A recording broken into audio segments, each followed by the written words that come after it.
你講嘢好似有本說明書，每句都要核對清清楚楚。我意思你未聽晒就改口，搞到我講一句都要算錯。你對住我表情好似評分，氣氛冷到連燈都唔敢開。我唔係話你錯，只係太近乎令我想走，偏偏又走唔開。明明我只係想輕鬆下，你偏偏要做到最好嘅標準。唔係我唔努力，係你太難放過我嘅每個細節。討厭處女座，唔使咁多規矩，細到嚇死人，搞到我心都急。我想笑得自然，唔想成日要應對，放低你把尺，俾我呼吸得過。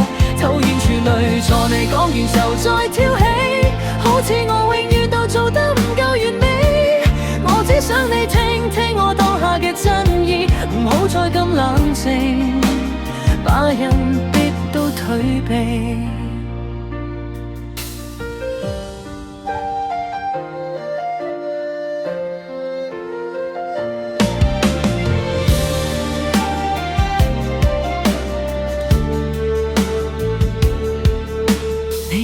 所有錯位嘅位置，但你未必記得我嘅辛苦。你話其實都係為你好，但每次聽落都似指令下屬。我想同你傾偈，唔使咁防備，可你一皺眉我就自我檢查。越講越緊張，越等越心慌，最後只剩沉默喺喉嚨卡住。明明我只係想你講句好好，唔係每次都要我重做一遍。